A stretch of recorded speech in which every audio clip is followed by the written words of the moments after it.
कई बार हम अपनी ज़िंदगी में आई मुसीबतों को, परेशानियों को देख के डर जाते हैं, घबरा जाते हैं, लेकिन हर मुसीबत, हर परेशानी आपको ज़िंदगी में एक नया सबक दे के जाती है। तो जी, नए साल की शुरुआत हो चुकी है और मैं काफ़ी लेट हूँ आप लोगों को न्यू ईयर विश करने में। तो मेरी पूरी यूट्यूब फैमिली को, मेरे पूरे परिवार की तरफ से नए वर्ष की हार्दिक शुभकामनाएँ। माता रानी से यही प्रार्थना करती हूँ कि 2025 हम सभी की ज़िंदगियों में बहुत सारी खुशियाँ लेके आए और जिस-जिस की ज़िंदगी में जिस-जिस चीज़ की कमी है, माता रानी इस साल में वो कमियाँ पूरी करें। पुराना साल जाते-जाते मुझे एक बहुत बड़ा सबक दे के गया है और नए साल पे मैंने उस चीज़ को फ़ॉलो करने का जो है अपने आप से वादा किया है। मेरी इतने टाइम से वीडियो नहीं आ रही थी क्योंकि मेरा फ़ोन हैक हो गया था और ये इंसिडेंस मेरे साथ हुआ 31 दिसंबर को। हालाँकि मैं इन सब चीज़ों को लेके बहुत अवेयर रहती हूँ, फिर भी कई बार ऐसा होता है कि चीज़ें इतनी जल्दी हो जाती हैं कि आपको कुछ भी पता नहीं चल पाता है। और फ़ोन हैक का होने के कारण जो है मेरी सारी कॉल फॉरवर्ड हो गई थी, मैसेजेस एक्सेस मेरे पास से चला गया था और व्हाट्सएप एक्सेस भी मेरे फ़ोन से लॉग आउट हो गया था। मेरे पास 2-3 नंबर हैं, दोनों तीनों नंबरों के साथ ही ये चीज़ हुई थी और इसी वजह से नए साल पे मैं किसी के भी जो है मैसेजेस का रिप्लाई नहीं कर पाई थी, चाहे वो व्हाट्सएप पे हो, चाहे इंस्टाग्राम पे हो, चाहे किसी की कॉल्स आ रही थी। क्योंकि जिन्होंने फ़ोन हैक किया था, जो हैकर थे, मेरे कॉल्स सारे के सारे उनके पास जा रहे थे, हमारे पास सिर्फ़ ट्रू कॉलर पे नोटिफ़िकेशन आ रहा था। उन सब चीज़ों को सेटल करने में काफ़ी टाइम लग गया लेकिन हम लोगों ने उस चीज़ को परमानेंटली सेटल कर दिया है। और अगर आप लोग जानना चाहते हो या आप लोगों को एक थोड़ा-सा आइडिया चाहिए या गाइडेंस चाहिए कि अगर इस तरीके से कुछ भी हादसा आपके साथ होता है तो आपको कौन-कौन से स्टेप्स फ़ॉलो करने चाहिए और क्या कुछ करना चाहिए, तो आप लोग प्लीज़ मुझे कमेंट कीजिएगा। मैं ज़रूर से आप लोगों के साथ एक डिटेल वीडियो इस चीज़ को लेके शेयर करूँगी। और सबसे अच्छी चीज़ ये हुई कि मैं यूपीआई वगैरह यूज़ नहीं करती हूँ, ऑनलाइन पेमेंट्स यूज़ नहीं करती हूँ। तो वो सब चीज़ें मेरे फ़ोन में नहीं थी, तो उस चीज़ से जो है एक मुझे बहुत जो मैं बोल सकती हूँ कि प्लस पॉइंट मेरे लिए था कि मेरे अकाउंट्स वग़ैरह सब सेफ़ रहे। आजकल ये मनी फ्रॉड इतना ज़्यादा चल रहा है, साइबर मनी फ्रॉड, कि एक और नई चीज़ हमें इस चीज़ से पता चली कि अगर आपके फ़ोन पे मिस्ड कॉल भी आता है कोई इंटरनेशनल नंबर से या कोई फ़ेक नंबर से या जिस नंबर में हैशटैग या स्टार वग़ैरह लगे हुए हैं, तो उस मिस्ड कॉल से भी आपका अकाउंट हैकर्स जो है लिंक कर लेते हैं। या जैसे उन्होंने कोई कॉल किया इस तरीके के हैशटैग या स्टार वाले नंबर से या फ़ेक नंबर से या इंटरनेशनल किसी नंबर से आ रहा है और आपने उसको डिसकनेक्ट कर दिया, उससे भी आपका अकाउंट जो है हैकर्स के पास लिंक हो जाता है, उनके पास ओटीपीज़ वगैरह, मतलब वो हैकिंग में कामयाब हो जाते हैं। तो जी, ये था मेरा पुराना साल जो जाते-जाते मुझे एक सबक दे के गया और नए साल में जो मैंने सीखा वो एक्सपीरियंस आप लोगों ने क्या-क्या रेज़ोल्यूशंस लिए हैं, आप लोग भी ज़रूर से शेयर कीजिएगा। और यहाँ जो है मैं नाश्ते की तैयारी कर रही हूँ। लास्ट व्लॉग जो मैंने आप लोगों के साथ शेयर किया था, ये उसी वीडियो के कंटिन्यूएशन में है। सुबह मैं उठी जब लगभग 4 सवा 4 बजे, तो बहुत तेज़ जो है मुझे ऐसा लग रहा था कि रात को बारिश हुई है शायद, क्योंकि सोसाइटी का पूरा कंपाउंड गीला था, गाड़ियाँ गीली थी और हल्की-हल्की बारिश जो है इस टाइम पे भी हो रही थी। तो बस सीधा जो है मैं अपने किचन में आ गई थी, थोड़ा बाहर का नज़ारा लेके, कपड़े-वपड़े लगा के, और किचन में आके जो है वो मैंने मोटी-मोटी तैयारी नाश्ते की और लंच की कर दी है, क्योंकि बच्चे भी जाएँगे और हस्बैंड का भी ब्रेकफ़ास्ट बनेगा, लंच बनेगा। आज खुशी का मन था कुछ अलग खाने का, तो बस उसके लिए मैंने इडली का बैटर मँगाया था, तो वो मैंने एक बर्तन में निकाल लिया है और उसको थोड़ा-सा जो है रूम टेम्परेचर पे आने के लिए छोड़ दिया है, क्योंकि फ्रिज में रखा हुआ था।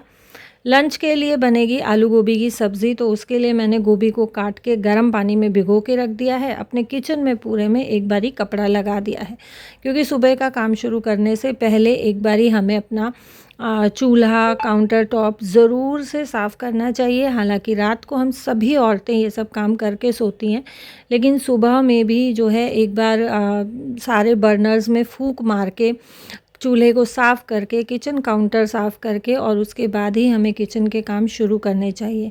यहाँ अभी मेरे पास बहुत सारा टाइम था, तो बस मैं लग गई थी झाड़ू लगाने में। और जिस दिन मेरे पास टाइम होता है या मुझे ये रहता है ना कि मेरे हाथ में आराम है, मैं फ़िज़िकली अपने आप को बहुत फ़िट महसूस कर रही हूँ, कोई मुझे ऐसा लग नहीं रहा कि हाँ, तबीयत ख़राब हो जाएगी या कुछ ऐसा, तो उस दिन जो है हेल्पर आने से पहले मैं अपने घर में कोशिश करती हूँ कि एक बारी सुबह-सुबह झाड़ू लगा दूँ।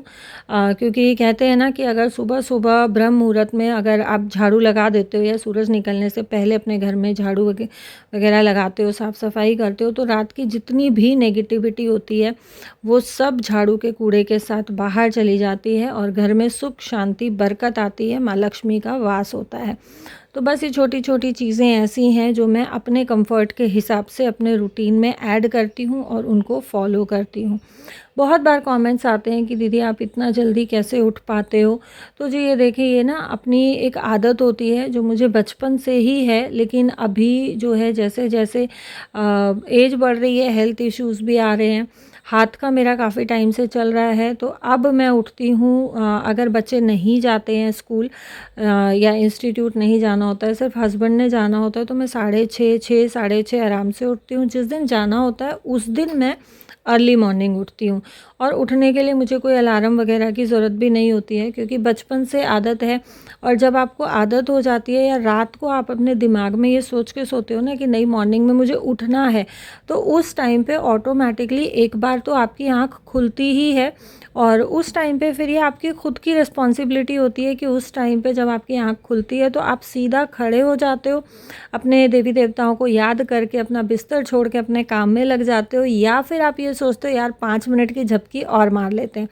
तो वो 5 मिनट कब 1 घंटा 2 घंटा बन जाते हैं हमें पता ही नहीं चलता है, क्योंकि सुबह की जो नींद होती है ना, वो मतलब मेरे हस्बैंड बोलते हैं कि कोकिला नींद होती है, कि सुबह उठ के और दोबारा सो तो उस नींद का आनंद ही कुछ और होता है। तो ये फुली हमारे ऊपर ही डिपेंड करता है कि हम कितना इस चीज़ को फॉलो करते हैं। तो जी मैंने दूध भी उबलने रख दिया है, क्योंकि बच्चे उठेंगे, खुशी मेरी दूध पीती नहीं है, तो लक्की को दे दूँगी 1 ग्लास, क्योंकि ठंड है और चाय, कॉफ़ी वग़ैरह मेरे बच्चे नहीं लेते हैं। यहाँ जो मैंने सुबह में एक मशीन लगाई थी, वो मैंने निकाल के और अंदर रख दिए हैं कपड़े। ये मैं लगा रही हूँ दूसरा लॉट, क्योंकि मौसम इतना ज़्यादा ख़राब है कि कपड़े सारे अंदर ही फैलाने पड़ेंगे। बाहर तो चांस ही नहीं है, क्योंकि बारिश हो रही है और मुझे ये था कि बच्चे अगर ना जाएँ बारिश में तो ज़्यादा अच्छा है। क्योंकि पहले तो ये था कि मैं जब हाथ में नहीं था, ड्राइव कर रही थी, तो मैं बच्चों को खुद से पिकअप ड्रॉप करती थी। तो इस चीज़ से मैं निश्चिंत रहती थी कि बच्चे भीगेंगे नहीं या ठंड नहीं लगेगी, या बच्चे बिल्कुल प्रोटेक्टेड हैं और सेफ़ली जा रहे हैं, सेफ़ली आ रहे हैं। अब थोड़ा-सा मन में डर रहता है कि रिक्शा वग़ैरह से जाएँगे तो ऐसा ना हो कि बच्चे भीग जाएँ। और काम सब करते-करते, नाश्ता बनाते-बनाते, बच्चों का लंच पैक करते-करते, जब तक लकी का स्कूल का टाइम हुआ तो बहुत तेज़ बारिश शुरू हो गई थी। तो बस लकी की तो मैंने छुट्टी करा दी थी, लेकिन खुशी का एग्ज़ाम था, तो खुशी को जाना ही पड़ा। और फिर ये हुआ कि खुशी को हस्बैंड छोड़ के आए थे, अदरवाइज़ वो जैसे रात को उनको बहुत लेट हो जाता है उनका ऑफ़िस का काम ख़त्म करते-करते, तो मॉर्निंग में उनके लिए पॉसिबल नहीं हो पाता कि वो बच्चों को इंस्टीट्यूट या स्कूल ड्रॉप करें।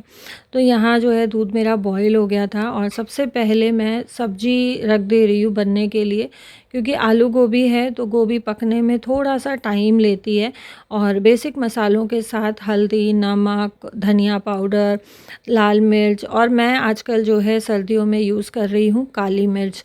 बेसिकली मैं गर्मियों में काली मिर्च यूज़ नहीं करती हूँ। मेरी कोशिश रहती है कि सर्दियों में मैं काली मिर्च ही यूज़ करूँ, क्योंकि काली मिर्च की तासीर गर्म होती है और सर्दियों में काली मिर्च अगर हम खाने में यूज़ करते हैं तो ये काफ़ी अच्छी रहती है। लाल मिर्च हमें यूज़ नहीं करनी चाहिए, बट सब्ज़ी में थोड़े से टेस्ट के लिए, कलर के लिए हम लोग यूज़ कर लेते हैं। लेकिन अगर पॉसिबल रहे तो हमें काली मिर्च और हरी मिर्च ही जो है खानी चाहिए मसालों में। यहाँ देखिए आप, मैं आपको वही जो है दिखाने के लिए आई, बालकनी में कपड़े निकालने आई थी, तो सोचा आप लोगों को भी थोड़ा-सा मौसम का हाल दे देती हूँ। और बहुत तेज़ बारिश शुरू हो गई थी, धुआँधार बारिश आ रही थी। इसी कारण से लकी की छुट्टी कराई, खुशी को जाना पड़ा। और यहाँ बस इतनी ज़्यादा ठंड बढ़ गई है दिल्ली में इस बारिश के बाद। और ये बारिश नहीं हुई थी उससे पहले जो है, आप लोग देख भी रहे थे कि मैं सिर्फ़ एक शर्ट में घूम रही थी, टी-शर्ट में घूम रही थी, इतनी ज़्यादा ठंड नहीं थी। बट हाँ, अब ठंड बहुत ज़्यादा बढ़ गई है। सब्ज़ी बनने के बाद जो है, यहाँ मैं आ गई हूँ खुशी के लिए इडलियाँ बनाने के लिए। पानी में बॉयल होना रख के गई थी बालकनी में, आई तब तक बॉयल हो गया और बैटर भी जो है थोड़ा बहुत रूम टेम्परेचर पे आ गया था। तो बस यहाँ इडली बननी रख दूँगी और सब्ज़ी जो है वो मैंने दूसरी गैस पे ट्रांसफ़र कर दी थी, क्योंकि आपने देखा कि मैंने सिर्फ गोभी पकने रखी थी, आलू उसमें नहीं डाला था। और आलू मैं डालने वाली हूँ बॉइल्ड। गोभी की सब्ज़ी में मैं कोशिश करती हूँ कि मैं बॉइल्ड आलू डालूँ। अगर गाजर की मैं सूखी सब्ज़ी खुली बना रही हूँ कढ़ाई में, तो उसमें भी मैं बॉइल्ड आलू ही यूज़ करती हूँ, क्योंकि बॉइल्ड आलू डालने से ना सब्ज़ी का फ्लेवर बहुत अच्छा आता है और टेस्ट भी इसका बढ़ जाता है। अगर आप कच्चा आलू डालते हैं तो आलू पकने में अलग टाइम लेता है और गोभी पकने में अलग टाइम लेता है, दोनों का कुकिंग टाइम अलग-अलग है, जिसके कारण सब्ज़ी की अच्छे से बाइंडिंग नहीं हो पाती है। या तो आपके आलू टूट जाएँगे या तो आपकी गोभी फूट जाएँगी। तो मेरा ये रहता है कि जब गोभी 80% पक जाती है, 90% पक जाती है, तब मैं उसमें बॉइल्ड आलू डालती हूँ, तो आलू अच्छे से मसालों को एब्ज़ॉर्ब भी कर लेता है और आलू गोभी की सब्ज़ी बहुत अच्छे से खिली-खिली बनती है, गोभी मैश नहीं होती हैं। इससे आलू गोभी की सब्ज़ी देखने में तो अच्छी लगती ही है, बट खाने में भी इस आलू गोभी की सब्ज़ी का टेस्ट बढ़ जाता है, जो हम कच्चा आलू डाल के सब्ज़ी बनाते हैं उसके मुकाबले। तो जी हाँ, आलू गोभी की सब्ज़ी मेरी बन गई है। इसको मैं सर्व करते टाइम थोड़ा-सा चना मसाला और धनिया पत्ती से गार्निश करूँगी। इडली भी हमारी बन गई है और ये बिल्कुल ठंडी हो गई है।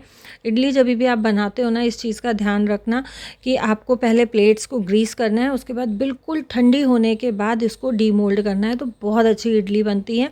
ये है हमारा आज का ब्रेकफास्ट। हस्बैंड के लिए चीला बनाया था, ये बीटरूट चीला है इसलिए रेड कलर का है।